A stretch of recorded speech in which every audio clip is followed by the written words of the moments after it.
Brought to you by JMR Rentals, professional digital cinema and broadcast equipment rentals in Brooklyn, New York. JMRNY.com.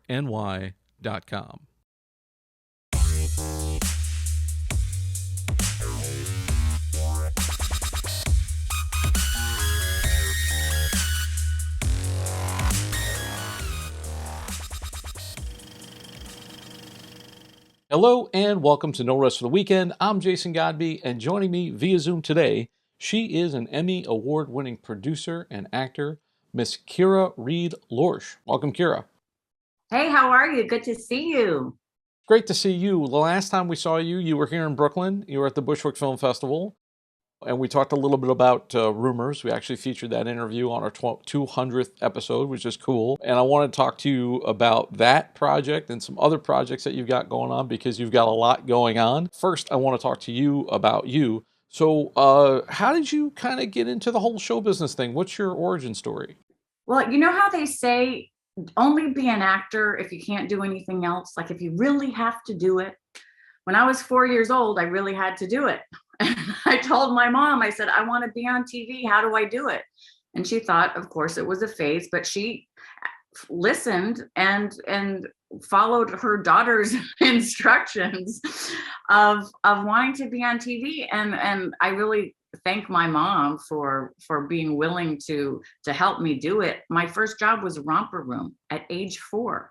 We lived in a little town in Northern California, like 500 people, not a lot of television and film going on there, but you could go down the hill into San Francisco, Oakland, and that's where Romper Room was shot. And I got to meet Miss Marianne, and my first audition was going in and just, they wanted me to be a cute kid, you know? So I was eager and wanting to be there and happy to be there and full of energy. And that's what I was cast. I was Kira, the cute kid, in Miss Marianne's Romper Room. So we shot for a couple of days. They shoot many episodes in a week, and you're that kid for that week of episodes. And we had a great time. And from there, I had some footage, and we took a couple pictures. You know, they were at JCPenney's, none of this fancy hot, headshot, stuff for thousands of dollars. It was my mom sitting me on, a blue background at the local department store, and those were my headshots. And I started booking some local commercials and some, as I got older, a little bit of catalog modeling, with my book bag. And then my family, my mom married a man from Louisville, Kentucky, my stepdad, and my life changed from doing that as a kid to then moving as a teenager to Louisville, Kentucky. And what am I going to do there? So the first thing I did was I signed up for whatever that I could. I auditioned for the local, summer traveling theater stock dance troupe, and I was in the chorus. And I went to the modeling school and started the catalog modeling. And I auditioned after being there for a couple of years and wanting more to do for their youth performing arts high school. And I auditioned for dance, and I wasn't good enough, which was very disappointing. And I thought my show business career was over until because you had to do a monologue and you had to sing a song and you had to dance. And I was all into dancing and, wanted to be, flash dance and fame and all of that. And, but they said, but you're an actor. We really like you as an actress. Would you like to join the theater department? I'm like, okay. So I joined the theater department, and I ended up being, the star of the school play and learning through this arts high school how to do things like lighting and playwriting and creating the poster. And, it was a really well-rounded education, which made me realize there was more to jobs than what was on camera or what was on stage. There was the costume designers and the stage managers, and I kind of dabbled in all of it.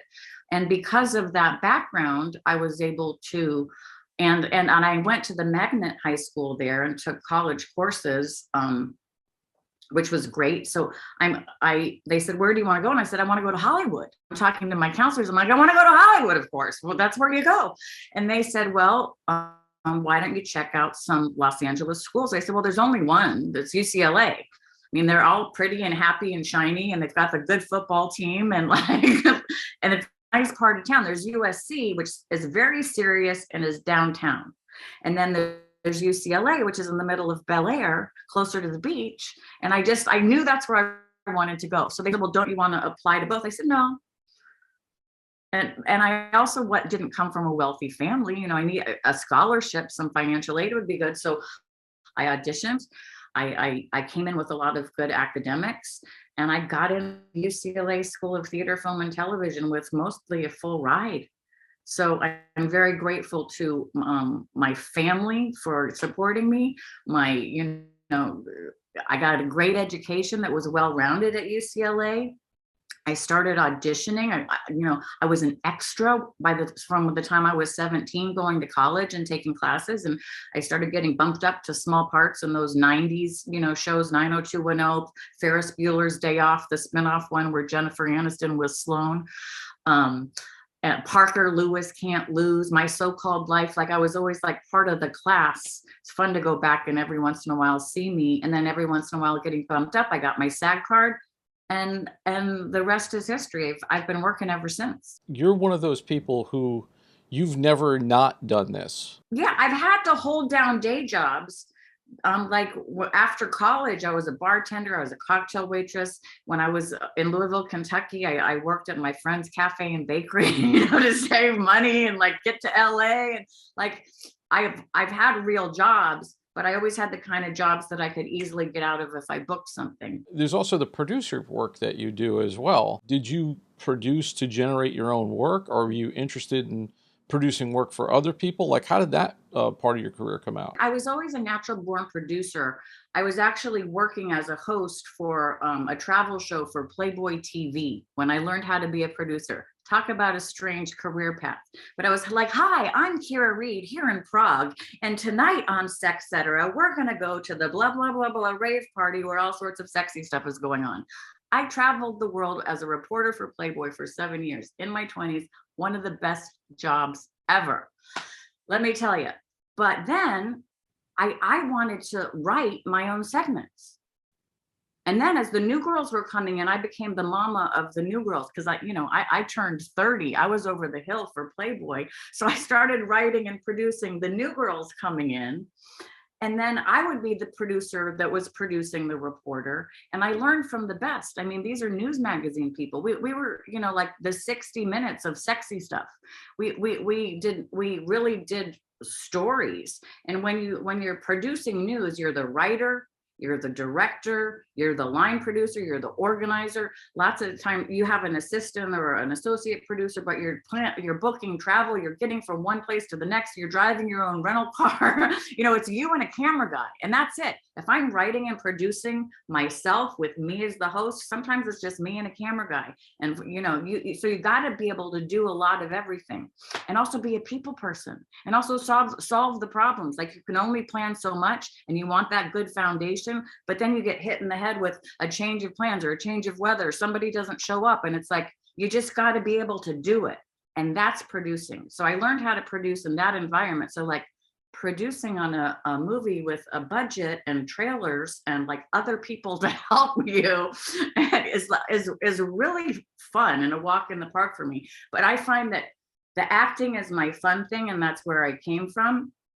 But the producing is the real work, and also something that I'm gifted at. And I believe when you're doing this work, it's not just about you, it's about serving. And I tend to produce things. If I get involved, it's because I believe in the project. I want to serve that project. I'm not going to go bust. In my 20s, it was one thing. Now I'm not going to go bust my butt, pardon my French, bust myself up working 16-hour days, solving problems, unless it's something that I'm passionate about. So when we met you, you were acting and producing in the show Rumors. For people who didn't see the initial interview that we did at Bushwick Film Festival, tell us kind of what the series is about, and then give us some backstory, if you can, on like how it came to be. Rumors is a series. We did it independently. We did it on spec. It came to me I saw a breakdown, looking through breakdowns, and there was a character in this that was right for me. And I recognized some of the names of the people that were involved. So I reached out. I told them who I was. I said, I think I'll be good for this.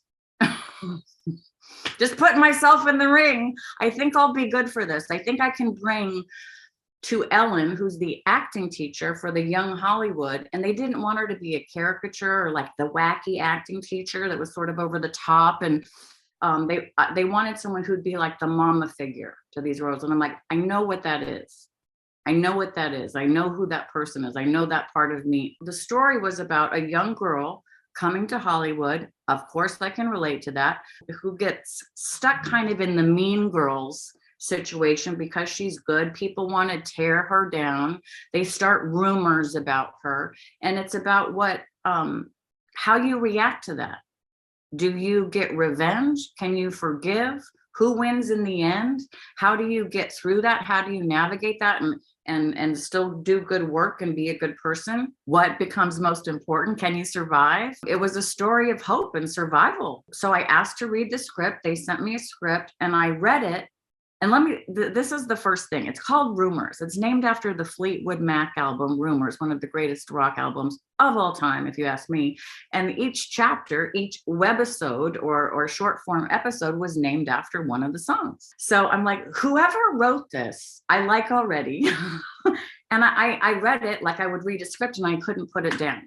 And I was laughing and I was crying and I was feeling for the people. And I saw where I fit into it. And I said, I want to do it. Let me know how I can help. And they said, well, we have a director who I knew, and we have me who wrote it. I'm going to be the star of it, the lead girl. I said, perfect. You already know your words. You wrote it. You know what you want to do. And they were close. They were really good friends. And they had a production company, V Squared, and they wanted to partner with somebody to match funding and work. And I said, well, what's your budget? I said, yeah, you don't need that. You don't need that. See if you can get this given to me. I can get you this location.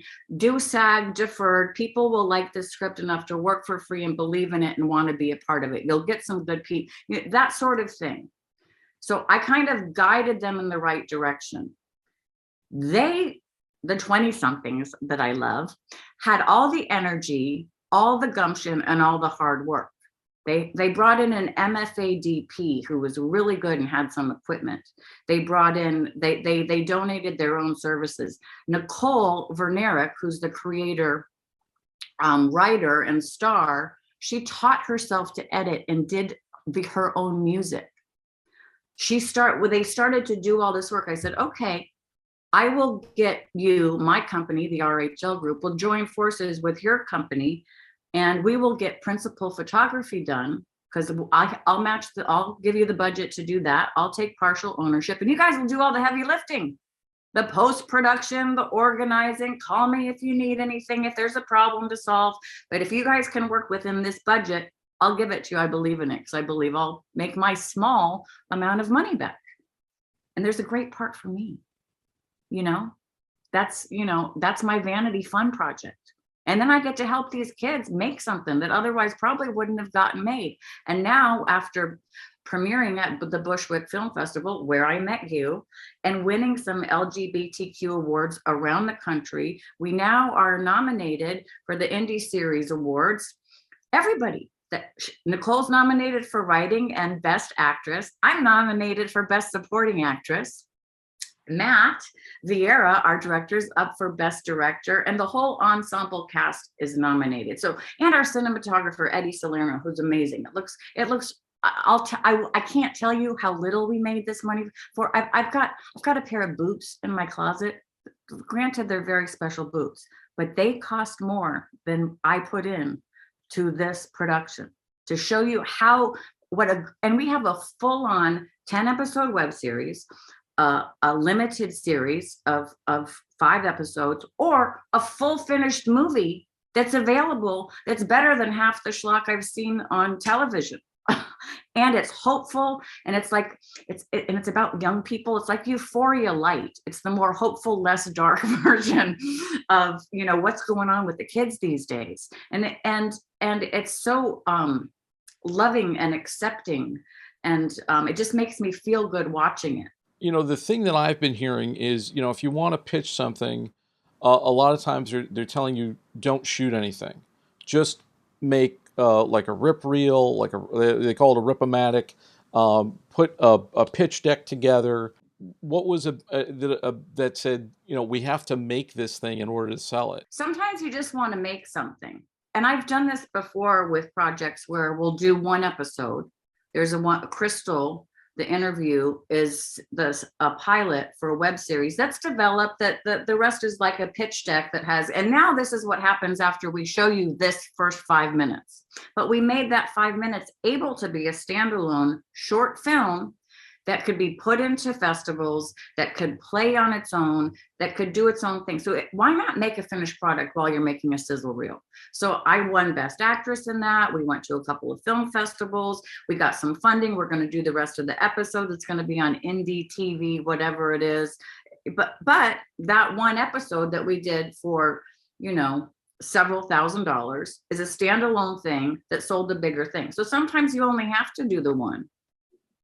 If you tell a good story and people want to see more and it's well done, if you think you can do the best thing in 5 minutes and not have to do the whole movie, you can do that and try to get it sold. But also, like, once you start filming anything, it costs money.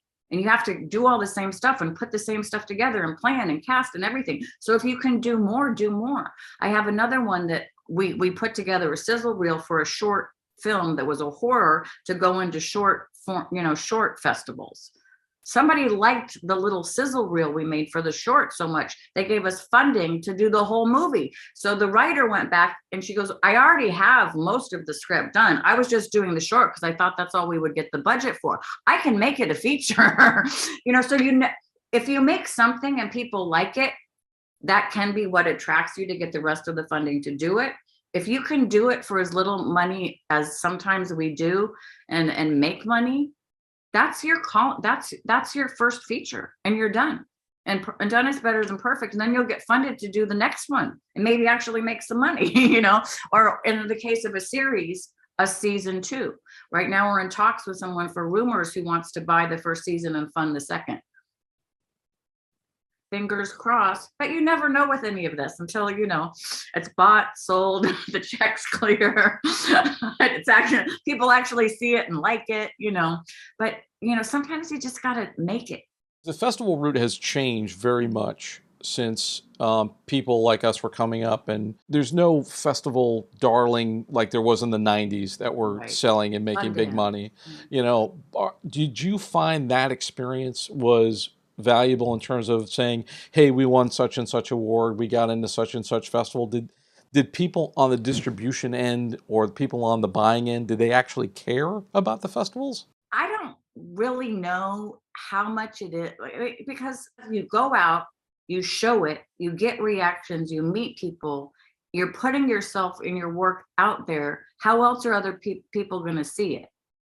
You can do your own marketing and your own stuff. The festivals just help you do it, help you put in, like, I met you at a film festival and here we are doing a show. Like, if you leave the house, you network, that's how the next thing comes, and that's what it's all about. I don't want to be doing everything in a vacuum. I want to be doing it out in the world. I want people to see it. I want to meet other filmmakers and collaborate. Maybe you see someone's project and you want to work with them. So I think it's just like going to a party. Going to a festival is you go there to meet people and get inspired and hopefully connect, So whether it's the stamp of approval that you've won something, never hurts. I can go around saying I'm an Emmy winner for the rest of my life for some little, thing that I won for. It's great. It's like, why not get a pretty shiny gold thing or award of some kind? It never hurts. I think one of the hardest things to determine is kind of, okay, so what am I going to make? And then once I make it, what am I going to do with it? Somebody said to me years ago, like, I was pitching a project. I kind of want to do this thing. And they said, okay, what's the business plan for this project? And, it came to me like, I felt like somebody punched me in the face. It was the first time as a creative person that somebody equated business plan with, movie or series or something like that. And I said, you know what? I don't know. Like, I don't know what the path is. So distribution is the path. So is the business path. So if you have distribution in place for whatever reason, whether somebody gives you money or you believe that it's going to get out there somehow, it's all about distributing it. So like, I did a horror movie in London, very low budget. You can make low budget horrors. You can, as long as you have a distributor who believes in it. I wrote this little spec script because my friend said she wants to do a movie about witches, and she's got some kids over that can shoot it in London and in England, and we can turn it around. And her friend said if we call it something that she thinks is sellable and there's enough blood in it, they'll buy it. So we already have a distributor. So that going into me was a no-brainer. I can help make that happen. I'll work for free and get myself to London if you guys do all the work and I get a cut of this thing. You know, you make whatever deal, but if you know you have distribution, make it however you can get it. That movie, it was more of like a little romantic comedy, The Bell Witches, with a little scariness in it that I wrote about 3 sisters and some ghosts. It became Amityville Witches with more blood and some virgin sacrifices because that's what they needed to sell the movie. I'm like, I don't even like that stuff. But the business plan required it, the model for that distributor, but it's in Walmart, it's international, it's in Italian, it's in German. Amityville Witches is everywhere. A little movie that was made for, I can't even tell you how little, I'm getting checks for because it had distribution in place. We could make it for cheap, sell it for cheap, and everybody makes money. It's good business, money. That's what it is. It's a business, what we're doing, making movies. So you have this thing as an artist where you want to keep your artistic integrity and you kind of want to feed your soul. But at the same time you're feeding your soul, you still have to feed yourself. You know? Sure. So for you, is there a balance? Like, is there something like, so for that particular project, you had a distribution deal kind of already in place. Mm-hmm. Are there other things that kind of feed you creatively and you either have a gut feeling it'll sell, or you kind of go, you know what, I like that creatively, but I don't see it happening, so I'm not going to do it. Like, how do you make those decisions for either you or the company? It's like a relationship. It requires compromise. Like, I really wanted to do an action movie and I couldn't find a partner, nor I couldn't find a script or a director who wanted to cast a middle-aged woman in an action movie. I said, well, what about like Taken, like the female Taken? And they're like, well, Jennifer Garner's doing it with Peppermint. And like, you know, if you were a big name like her, you know, we could use you in the movie, or Salma Hayek, or somebody who's, you know, with some gravitas, we can make that movie. I said, well, isn't there a way to make it that doesn't require, you know, that I can still do it? I found somebody who needed me. Not what I had originally suspected either. It was the company Pureflix, who does Christian movies.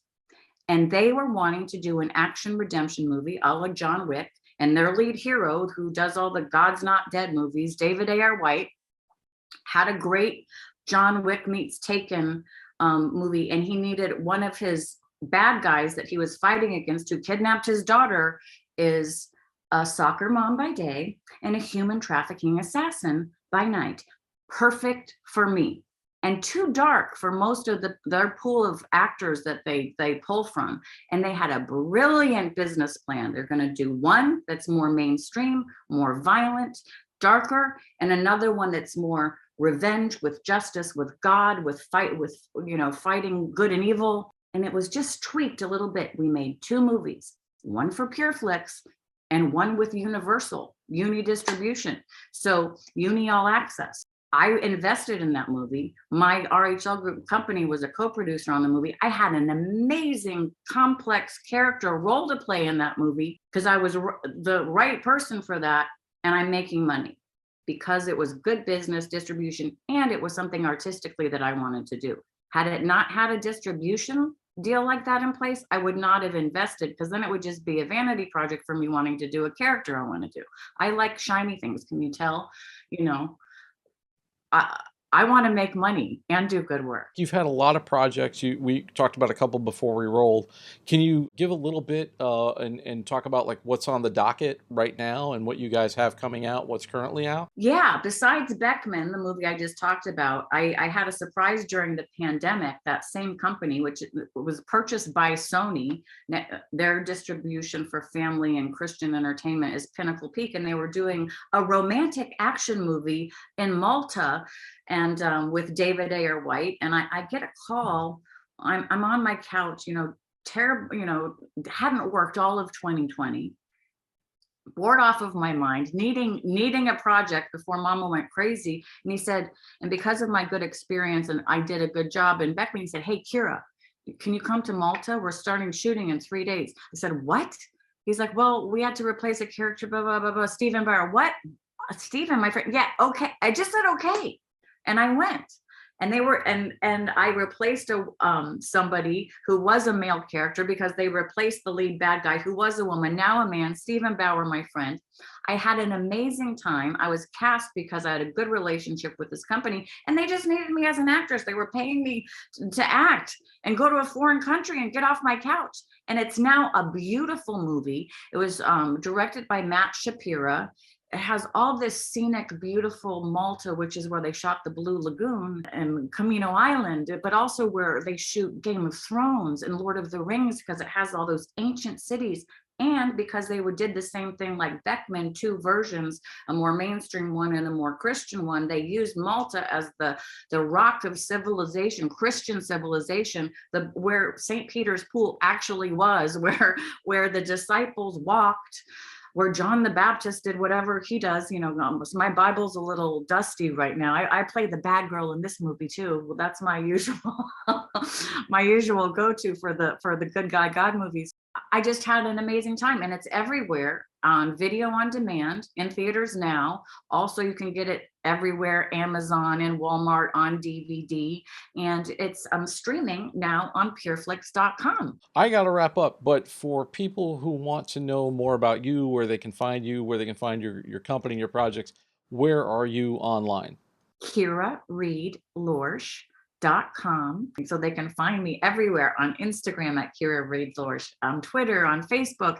I even started TikToking, and I'm not very good at it, but apparently people think I'm silly. So even on TikTok, but Kira Reed Lorsch will link you to everything I'm doing, including my rhlgroup.com website, where my production companies. I'm going to wrap up. Thanks so much. And thank you all out there for taking this trip down the rabbit hole. For more of our content, you can find it on our website, norestoftheweekendpodcast.com. Don't forget to like, rate, and subscribe on your favorite podcast app. And now you can find us on YouTube, youtube.com/getbehindtherabbit. For Behind the Rabbit Productions, I'm Jason Godbey. I'd like to thank my guest, Kira Reed Lorsch, and our sponsor, JMR Rentals. Thanks for joining us. We'll see you next time.